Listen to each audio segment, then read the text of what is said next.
Assalamualaikum warahmatullahi wabarakatuh. Salam sejahtera bagi kita semua. Halo adik-adik pejuang PTN, welcome back to our channel Tentor Inspiratif. Kali ini kita akan bahas mengenai SNBP, Seleksi Nasional Berdasarkan Prestasi. Saya ucapkan selamat dulu buat adik-adik yang sudah diumumkan ternyata lolos eligible. Buat yang lain tetap semangat ya, karena masih ada jalur UTBK dan juga seleksi mandiri.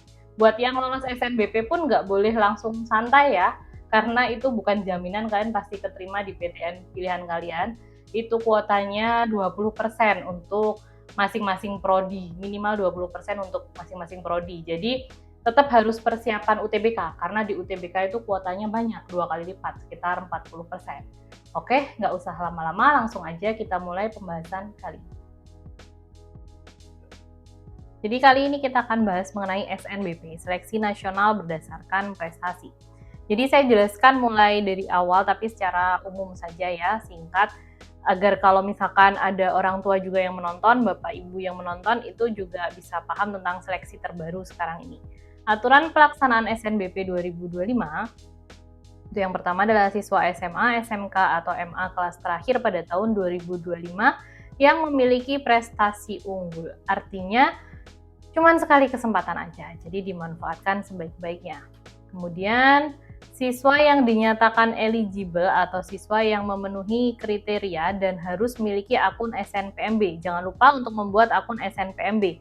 Akun SNPMB ini cukup sekali daftar atau buat, kemudian kalau lulus SNBP berarti ya sudah selesai. Kalau misalkan belum rezekinya di SNBP, ini nanti tidak perlu daftar lagi untuk UTBK karena ini sudah satu akun untuk 2025. Siswa dapat memilih maksimal 2 program studi dari 1 atau 2 PTN, bisa Diploma 3, bisa Sarjana Terapan atau D4, bisa S1. Jika memilih 2 prodi, salah satu prodi harus berada pada provinsi yang sama dengan sekolah asalnya.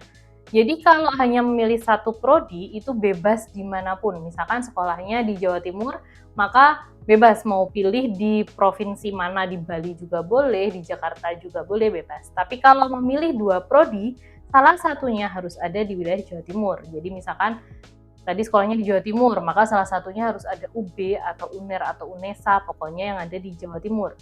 Dan juga perlu adik-adik ketahui ya, persaingan diploma dengan S1 itu jelas lebih ketat S1. Jadi kalau misalkan kalian pengen banget keterima SNBP, boleh di pilihan kedua diisi yang diploma aja. Siswa pendaftar diseleksi berdasarkan urutan pilihan program studi. Jadi kalau misalkan pilihan 1 kalian milih jurusan yang ketat banget persaingannya dan univnya bagus, itu taruh di pilihan 1. Kemudian pilihan 2 cari yang lebih ringan. Kenapa Kak? Kok harus gitu? Karena kan logikanya gini, kalau kalian tidak diterima di pilihan 1, maka kalian masih mungkin untuk diseleksi di pilihan 2 yang lebih mudah tadi. Tapi kalau kalian taruh yang lebih mudah di pilihan 1, di pilihan 1 aja yang mudah nggak terima, apalagi di pilihan 2 yang lebih sulit persaingannya, gitu kan logikanya. Jadi pilih yang lebih ketat di pilihan pertama. Kemudian biaya pendaftaran ditanggung oleh pemerintah. Jadi untuk SNBP tidak dipungut biaya ya, nggak perlu bayar apa-apa, tinggal ikut seleksinya aja. Berikutnya prinsip seleksi pada jalur SNBP. SNBP dilakukan berdasarkan hasil penelusuran prestasi akademik dengan menggunakan nilai rapot, rata-rata rapot dari seluruh mata pelajaran semester 1 sampai semester 5 dan prestasi lainnya atau sertifikat-sertifikat. Mungkin ada yang nggak sengaja adik-adik kelas 10-11 ini lewat di berandanya, kalian lagi ngecek-ngecek apa ya SNBP. Nah ini nih perlu banget buat kalian persiapan nilai yang bagus, nggak cuman di ujung-ujung atau di akhir sekolah kelas 12 aja, tapi nilai yang bagus harus udah dari semester 1 karena digunakan untuk SNBP. Dan prestasi lainnya atau sertifikat-sertifikat. Jadi keaktifan kalian nanti juga dicek oleh PTN. Ini suka mengikuti olimpiade enggak? Jadi kalau ada sertifikat yang kalian lampirkan, itu akan sangat membantu. Kalau misalkan ada yang aktif banget nih, sertifikatnya banyak, gimana Kak? Cuman maksimal 3. Pilih yang terbaik, jadi yang tingkatnya paling tinggi atau yang juara. Jadi pilih yang sertifikat 3 terbaik. Misalkan ada pertanyaan lagi nih, Kak, kalau sertifikatnya nggak ada, gimana? Nggak lolos dong SNBP? Nggak, itu bukan jaminan ya. Jadi sertifikat itu menambah poin aja. Jadi kalau misalkan kalian sudah masuk eligible tapi nggak punya sertifikat, nggak apa-apa, tetap diikutin aja. Memperhitungkan rekam jejak kinerja sekolah. Nah, ini mudahnya dilihat dari data alumni. Jadi kalian bisa nanya ke BK, ini alumninya banyak diterima SNBP di univ mana? SNBP ya. Kalau SNBT itu sudah beda cerita, hanya SNBP. Kalau misalkan di BK kalian ada yang malu buat ke sana, boleh tanya ke kakak kelas yang deket deh. Tanya-tanya ke kakak kelas atau di BK ada datanya alumni banyak diterima di mana. Karena dari tahun ke tahun pasti rekam jejak alumni ini ya berpengaruh banget. Memperhitungkan lintas jurusan. Walaupun boleh lintas jurusan, tapi harus merdeka bertanggung jawab ya guys. Jadi kalau misalkan kalian sosum nih, sekarang kan bukan IPA IPS ya, tapi sosum dan teknokes gitu. Nah, kalau misalkan kalian sosum, kemudian kalian milih kedokteran, ya jangan jauh-jauh gitu ya banting setirnya, karena takutnya mungkin nilai kalian bagus banget, terus kalian lintas jurusan bisa diterima, tapi takutnya nanti kalian kesulitan saat mengikuti studi. Jadi nanti malah nggak lulus-lulus jadi mahasiswa abadi. Jadi tetap kalian lihat minat dan bakat kalian. Pastikan bahwa mapel pendukungnya relevan dengan jurusan yang dipilih. Misalkan seperti ini ya guys. Kalau saya sih menyarankan untuk nggak usah lintas jurusan. Karena ya memang ada yang lulus SNBP dengan lintas jurusan, tapi nggak banyak, hanya beberapa saja.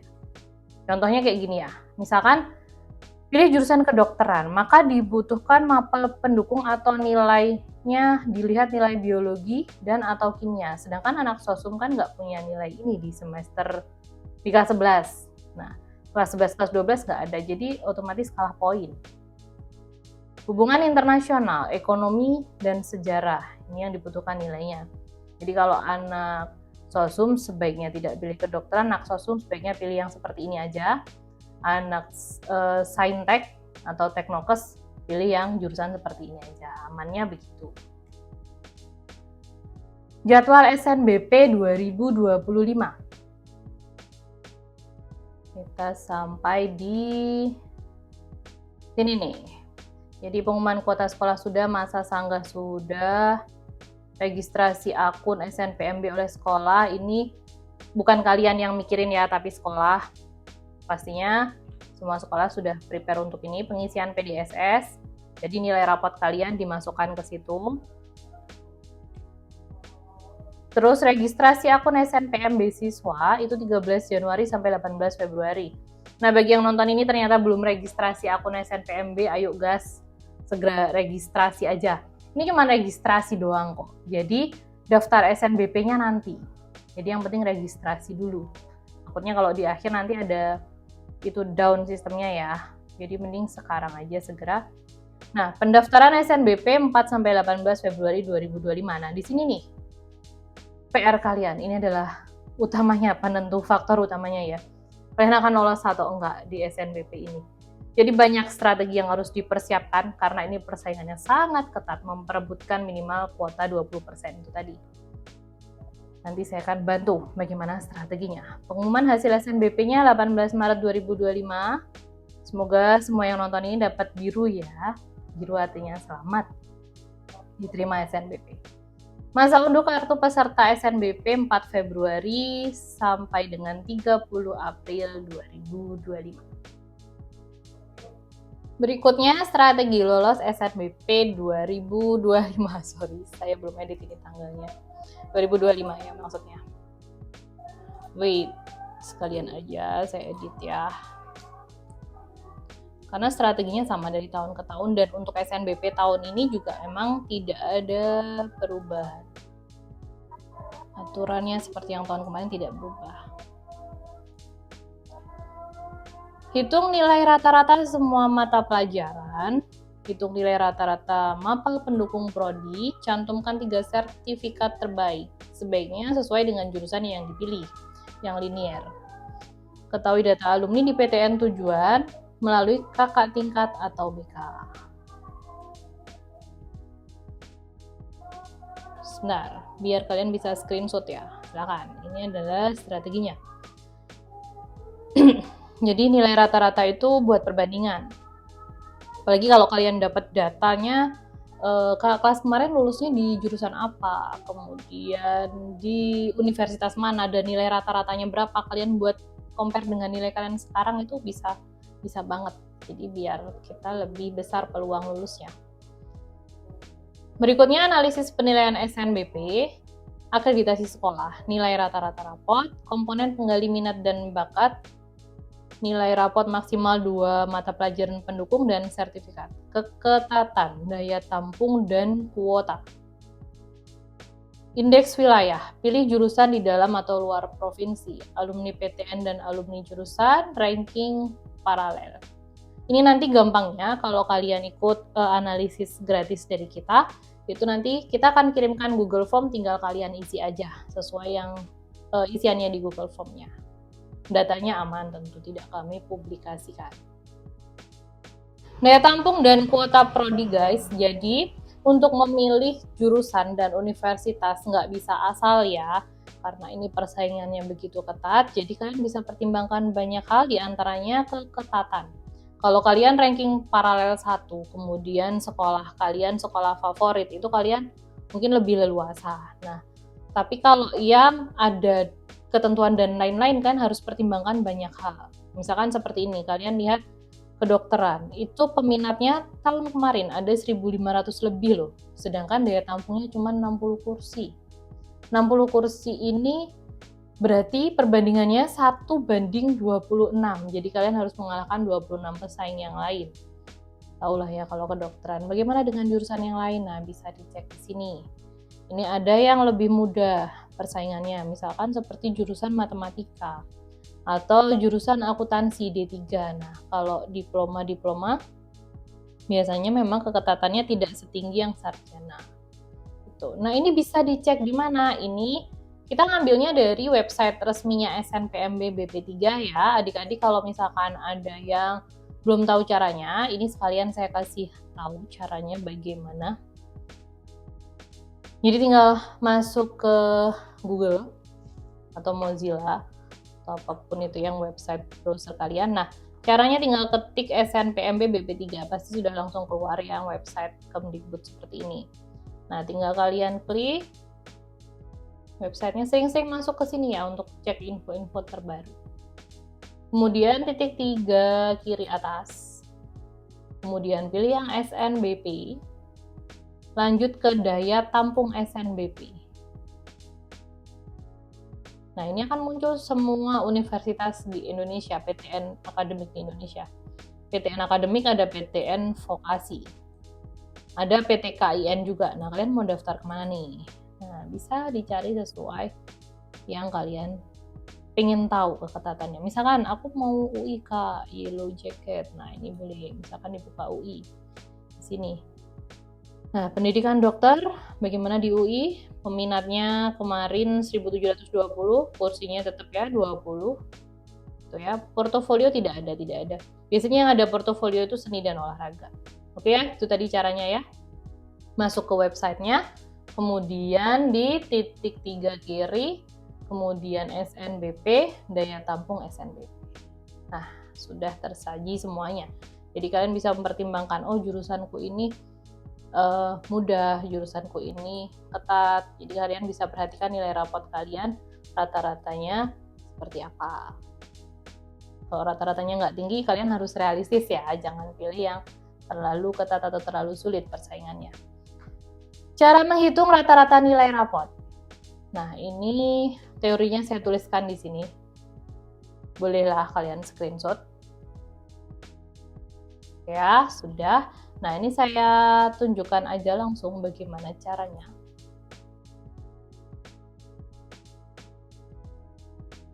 Jadi cara menghitung nilai rata-rata rapot, kadang ada yang belum tahu soalnya. Jadi sebenarnya ini hal yang umum ya, cuman ya saya review sebentar lah. Nah, jadi yang dihitung nilai yang mana? Bukan nilai keterampilan, tapi nilai pengetahuan. Nilai pengetahuannya dihitung semua. Ini ada berapa? Ini di jumlah yang saya kotak merah ini adalah nilai pengetahuan seluruh mata pelajaran. Karena nggak ada mata pelajaran yang nggak penting, semuanya penting. Nah, jumlahnya berapa? Misalkan di semester 1 jumlah seluruh mata pelajaran yang pengetahuan, nilai pengetahuan itu 1766. Nah, ternyata ada 20 mata pelajaran, tinggal dibagi 20 ya. Gini, ketemunya rata-rata semester 1 segini. Semester 2 sama, tinggal dijumlahkan semua nilai yang pengetahuan, kemudian dibagi mata pelajarannya ada berapa. Kalau 19 ya 19, kalau 20 ya 20, ini 19, yang ini 20. Nah, ini kebetulan saya ambil contohnya kakak kelas yang tahun kemarin, nilainya begini guys, meningkat. Kalau kalian ada yang turun, it's okay lah. Yang penting mapel pendukungnya diusahakan untuk tidak turun di mapel pendukungnya. Jumlah rata-rata seluruh mapelnya berapa, kemudian rata-rata akhir seluruh mapelnya berapa, misalkan 90,17. Kemudian karena kakak yang ini yang mendaftar kemarin itu memilih manajemen di UB, maka nilai ekonominya harus bagus. Ini nilai ekonominya 86,6. Bagus karena hampir mendekati 90 ya. Gitu. Jadi dihitung nilai rata-rata akhir seluruh mapel semester 1 sampai 5. Kemudian rata-rata mapel pendukung ekonomi. Rata-rata mapel pendukungnya semester 1 sampai 5. Tergantung kalian milih jurusannya apa. Kalau kedokteran berarti ya kimia, biologi, itu dihitung mapel pendukungnya berapa rata-ratanya. Oke ya. Kalau misalkan ada yang belum jelas atau saya menjelaskan terlalu cepat atau bagaimana, boleh langsung di kolom komen aja. Komen di situ mana yang perlu kita jelaskan lagi. Nah, mapel pendukung itu apa sih Kak? Gimana sih cara tahunya ini? Jadi sudah ada peraturannya dari Kemdikbud ya, peraturan resminya dari Kemdikbud. Kalau misalkan kalian pilih seni, itu nilainya yang harus bagus ya nilai seni. Kalau sejarah, ini ya. Kalau ini sih sama sih. Kalau misalkan filsafat nih, filsafat, IPA misalkan pilih filsafat Kak, apa nilainya? Sejarah Indonesia yang dilihat nilainya, mapel pendukungnya. Kalau IPS akan dilihat nilai sosiologinya. Nilai bahasa sekarang masih ada nggak ya yang jurusan bahasa? Kayaknya saya jarang menemui di kurikulum Merdeka ada jurusan bahasa. Ini memang belum ada info yang terbaru sih, masih pakai mapel pendukung ini. Nah, kalau kalian belum punya file ini, bisa kalian download, nanti kami lampirkan di bawah ya, kolom deskripsi. Kami lampirkan filenya ini dari kementerian. Jadi seperti ini filenya. Nanti kalau ada yang terbaru pasti kami gantikan dengan yang sesuai sekarang ya, kurikulum Merdeka ya. Sementara pakai ini kurang lebih sama sih. Langsung kami tampilkan di deskripsi YouTube-nya.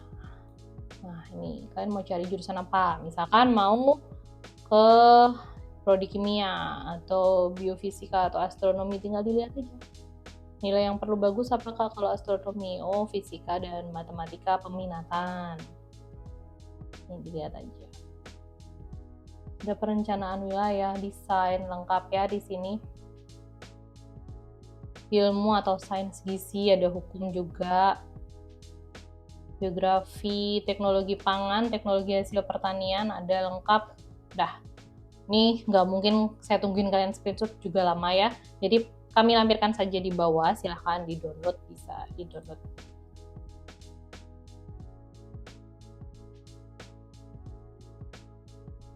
Nah, ini lanjutnya ada beberapa jurusan, jadi mungkin ada teman-teman atau adik-adik di sini yang masih bingung, Kak, aku tuh masih bingung loh Kak, mau pilih jurusan apa.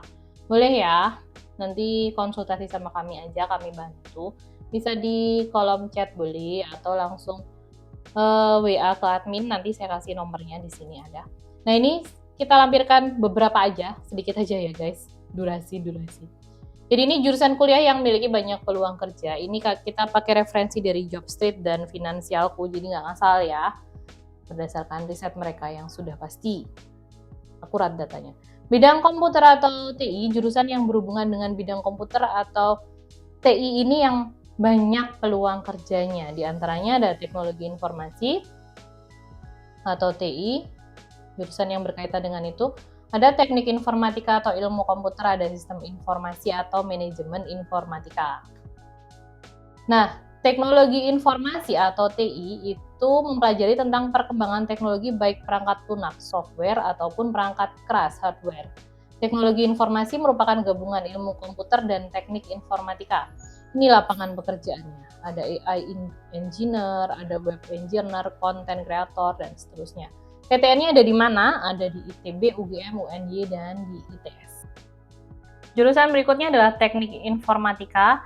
Ini adik-adik baca sendiri ya langsung di sini, atau nanti yang keskip Kak, kecepatan itu slide-nya bisa di-download, kami tampilkan lagi di bawah. Gampang banget, tinggal di-download, dibaca sendiri ya.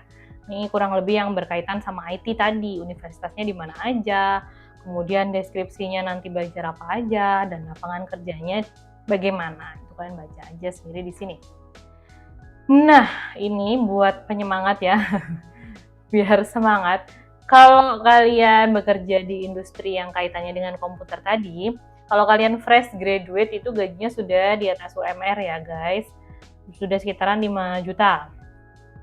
Kalau kalian kerja sudah 1-4 tahun, itu sudah naik 6,5 jutaan biasanya. Kemudian supervisor ini kan tentunya kalau kalian kinerjanya bagus, apalagi kalau kalian mau kuliah lagi S2, itu kan kalian pasti naik jabatan ya. Supervisor itu gajinya 10 juta, kalau manajer 15 juta. Nah, manajer level C, manajer yang menempati posisi eksekutif tertinggi itu bisa sampai 40 juta. Jadi bisa 2 digit loh gajinya kalau sudah supervisor ke atas. Jadi semangat ya. Tidak ada usaha yang mengkhianati hasil gitu ya.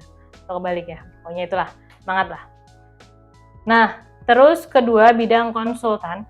Jurusan yang berhubungan dengan industri konsultan diantaranya sebagai berikut, ada HI, hukum, psikologi, dan lain-lain. Ini HI, mempelajari tentang bagaimana hubungan antar negara, mempelajari interaksi organisasi, dan seterusnya. Ini bidang pekerjaannya, ini PTN-nya, nanti silahkan diunduh aja. Kalau kebetulan ini jurusan yang kalian pengen juga. Hukum, ini yang kalian kuat hafalan dan bagus hafalannya, boleh banget masuk jurusan ini. Lapangan kerjanya ini ya, pengacara bisa, notaris, konsultan. Univnya ya banyak banget sih, kalau hukum hampir semuanya di Indonesia pasti ada jurusan. Berikutnya jurusan psikologi, mempelajari perilaku dan fungsi mental manusia secara ilmiah berkaitan dengan proses mental yang berpengaruh pada perilaku manusia. Juga mempelajari fungsi mental dalam perilaku individu dan maupun kelompok. Nah, ini yang suka atau cita-citanya pengen jadi psikolog, boleh banget nih. Ini lapangan kerjanya. Biro konsultasi, di Depnaker, dan seterusnya. Psikologi ini ada yang dekat dengan Saintek, ini univnya ya, hati-hati. Jangan salah kamar ya guys. Kalau kalian dari Teknokes atau Saintek ini, Unpad, Uinsuka, UNP, Unja, UNS, dan Unhas. Karena kebanyakan psikologi itu jurusan yang lebih dekat atau mapel pendukungnya adalah nilai-nilai soshum. Itu ya. Oke. Nah, gajinya gimana Kak? Gajinya seperti ini ya, fresh graduate sekitar 4.750. Kalau sudah kerja sekitar 1-4 tahun 6 juta. Kalau sudah supervisor hampir 2 digit nih, 9 juta sekian. Manajer 12,6 juta, kalau manajer yang paling tinggi bisa mencapai 36 juta. Ini saya mau kasih inspirasi buat yang nonton ya, biar semangat ya, karena ada juga yang mengatakan SNBP itu impossible. Enggak kok, sebenarnya enggak impossible kok, tapi memang harus ada strategi yang kalian persiapkan biar bisa lolos, karena persaingannya sangat ketat tadi. Nah, ini saya tampilkan beberapa testimoninya kemarin kelas kalian yang lulus SNBP 2024. Ini Kak Anita Koini masuk atau diterima di HI S1 PN Veteran Yogyakarta. Sekolahnya di SMA Negeri 9 Tambun Selatan. Waktu itu aku lagi bingung banget sama pilihanku udah tepat atau belum tentang universitas dan fakultas. Tapi temanku rekomendasiin untuk nonton YouTube Tentor Inspiratif. Begitu aku nonton langsung suka banget karena kakaknya ngejelasin secara detail bla bla bla bla. Panjang ya ini. Tentor Inspiratif itu super duper ngebantu aku banget yang lagi hopeless waktu itu buat pilih univ dan jurusan. Saat proses analisis juga dibantu sampai aku ngerti dan mantap sama keputusan-keputusan aku, sampai akhirnya aku nggak salah ambil kampus dan fakultas yang aku mau. Terima kasih Tentor Inspiratif. Sama-sama, senang bisa membantu kalian ya. Nah, ini juga banyak ada Kak Fariza Dava di SMA 3 Kota Tangerang Selatan. Diterima di Agroekoteknologi UB. Ya, kalian baca sendiri ya. Intinya tetap harus prepare, nggak bisa asal pilih jurusan, nggak bisa asal pilih universitas. Tentunya minta doa restu orang tua juga, banyak-banyak berdoa juga, jalur langitnya ya. Ini Kak Yosefa dari SMA 1 Klaten, Sekolah Bisnis dan SBM di ITB, diterima di ITB. Ini Kak Sipta Rahma di Kebidanan UB, ada yang diterima di UI juga, Manajemen Rekod dan Arsip. Ada yang diterima di UGM juga, jurusan Biologi. UB memang banyak ya kuotanya ya. Pendidikan Bahasa dan Sastra Indonesia di Universitas Trunojoyo, Madura. Ini juga di Universitas Trunojoyo, Madura, Psikologi. Nah ini Kak Azah, Masya Allah melalui tes analisis peluang kelulusan yang udah dikalkulasiin sama mentornya bikin aku percaya diri dan optimis untuk menempatkan PTN idamanku di pilihan pertama. Ya ini Kak Azah kebetulan diterimanya di pilihan pertama di Universitas Andalas jurusan psikologi. Nah buat adik-adik yang masih galau-galau atau masih pengen memantapkan udah bener nggak ya jurusanku, boleh ikut analisis gratis kita, ini caranya ya. Nanti syarat ini juga kita lampirkan di deskripsi kalau kalian terlewat bacanya. Nah, jadi tinggal gampang banget caranya, subscribe channel YouTube Tentor Inspiratif buat yang belum subscribe ya. Yang sudah ya, terima kasih. Kemudian like, comment, share video ini, kirimkan screenshotnya ini tadi, 3 ini tadi, ke nomor WA atau Telegram yang terlampir di sini untuk mendapatkan Google Form analisis dan hasil analisisnya. Nanti kalian tinggal isi sesuai format Google Form-nya, kemudian nanti kita kirimkan PDF-nya. Nanti bisa chat juga dengan para tentor yang di situ. Jadi kita tim, jadi nanti kita akan diskusi apa yang terbaik dan peluang yang terbesar buat kelulusan kalian. Walaupun nggak mutlak ya, nggak pasti kalau kalian, oh kalau sama Tentor Inspiratif harus nih 100% lulus, enggak. Karena ini kita hanya membaca peluang yang terbesar aja, peluang terbaiknya. Tetap nggak 100% juga, tapi kita akan membantu kalian untuk lebih memperbesar peluang lulus. Nggak kerasa ternyata sudah di akhir pembahasan video SNBP kali ini. Semoga bermanfaat buat yang nonton, ada kurang lebihnya mohon maaf. Terima kasih buat yang nonton sampai akhir, semoga yang nonton semuanya lolos SNBP 2025. Oke, jangan lupa subscribe bagi yang belum, kemudian like, komen, dan share sebanyak-banyaknya ke teman atau saudara kalian yang membutuhkan video. See you on the next video, bye-bye.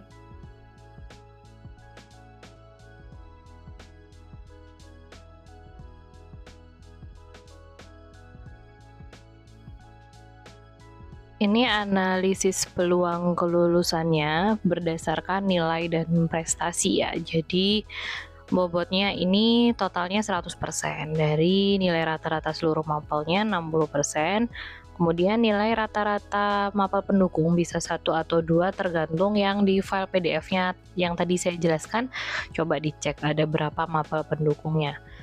Itu 20% bobotnya, kemudian dari sertifikat itu maksimal juga 20%. Nah, misalkan ini pilih jurusannya yang pertama jurusan akuntansi, nilai rata-rata mapelnya itu 93, saya kali dengan 60% di sini ketemunya segini. Nah otomatis kan sama ya, karena siswanya kan sama, dari siswa yang sama. Kemudian ini pilihan keduanya, jadi ini nilai rata-ratanya 93 seluruh mapel. Kemudian kalau akuntansi itu berarti mapel pendukungnya adalah mapel ekonomi. Nah, ekonomi itu nilai rata-ratanya dia 95. Ini bagus banget, ini saya kasih contoh yang bagus ya. Kalau kalian berapa rata-ratanya ditulis secara realnya berapa, misalkan 80 sekian atau 90 lebih juga ditulis sesuai. Nah, ini 95 dikali 20%. Kemudian kalau ekonomi pembangunan itu ada 2 mapel pendukung. ada ekonomi, dan juga matematika. Karena di sini dibutuhkan bobot 20% karena ada 2 mapel pendukung, jadi di sini masing-masingnya 10%. Nah, ini kan ekonominya 95 ya tadi, dikali 10% segini. Kemudian matematika rata-ratanya ternyata 90. Nah, ini jadi 10%-nya sekian. Nah, ternyata si siswa ini itu sertifikatnya cuma punya 1 nih. It's okay ya, yang nggak punya sertifikat juga nggak apa-apa, nggak usah insecure dulu, tetap semangat, kita cari strategi yang paling tepat. Nah, ini 1 sertifikat, sedangkan dibutuhkan maksimalnya 3, jadi 1 dibanding 3 dikali 20%, ketemunya 7%. Nah, akhirnya diperoleh bobot nilai dari 100% tadi, ternyata untuk akuntansi itu nilai dan prestasinya 81,47%.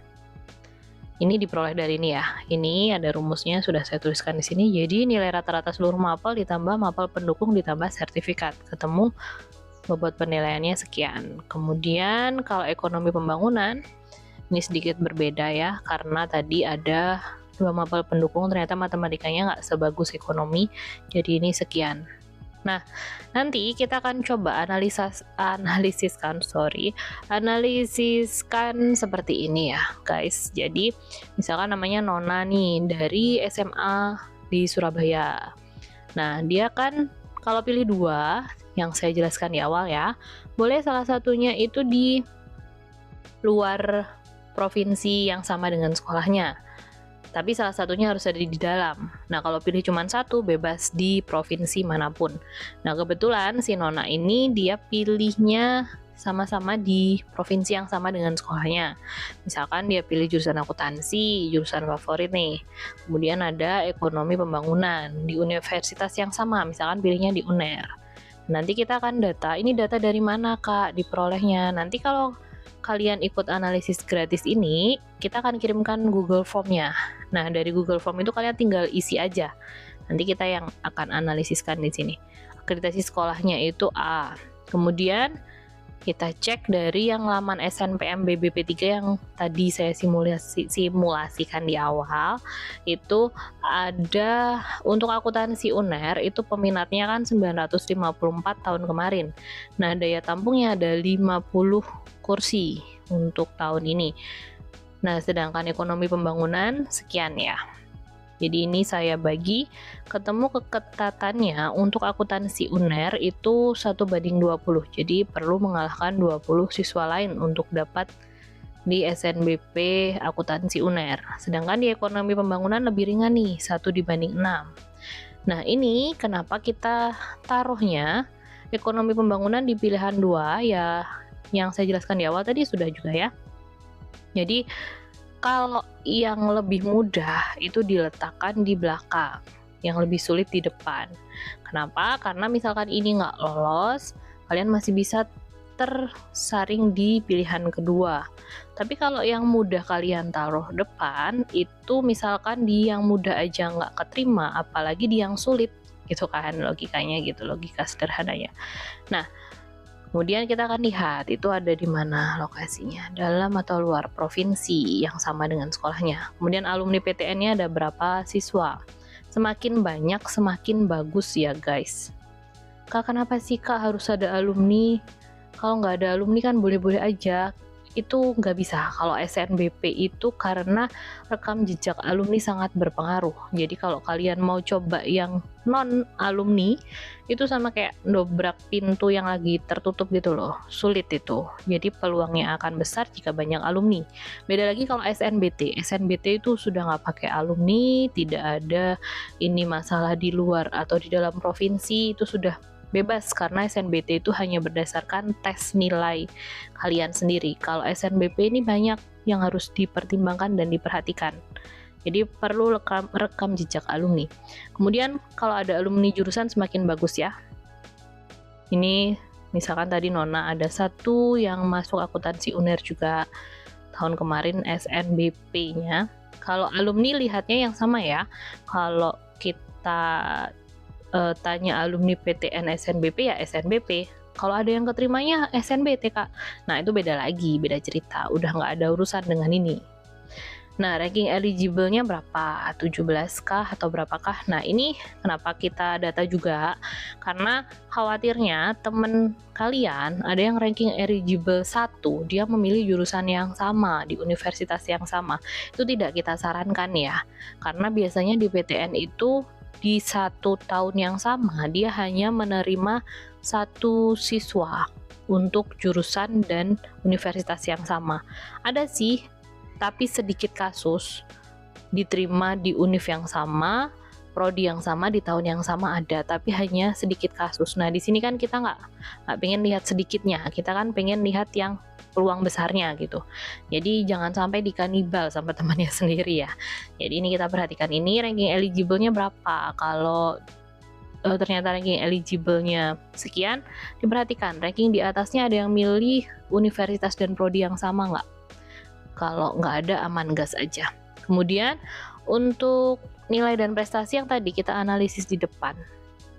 Nah, ini 81,47 dan 80,97 kan diperoleh dari sini. Nah, ini sesuai atau lintas jurusan. Karena dia sosum, maka akuntansi dan ekonomi pembangunan ini sesuai ya. Kecuali kalau dia teknokes, sebaiknya tidak memilih yang linjur seperti ini ya, pilihnya farmasi atau kedokteran yang sesuai. Pesaing di sekolah yang nilainya lebih tinggi tidak ada, berarti aman ya. Peluang lolos ini kita peroleh dari analisis kita seperti ini. Kenapa? Karena ya ini tadi, dia daya saingnya lebih ketat yang jurusan pertama, jadi peluang lolosnya tetap lebih besar yang peluang kedua. Memang harusnya seperti ini ya. Nah, ini karena peluang lolosnya sudah mendekati 90% semua, kalian bisa lanjut memilih. Kalau misalkan nanti peluang lolosnya tidak besar, kita akan sarankan untuk memilih jurusan atau universitas yang lain gitu. Jadi kita akan bantu sebisa kita untuk memperbesar peluang lolos adik-adik di SNBP 2025. Keterangan atau sarannya, urutan pilihan jurusan sudah tepat.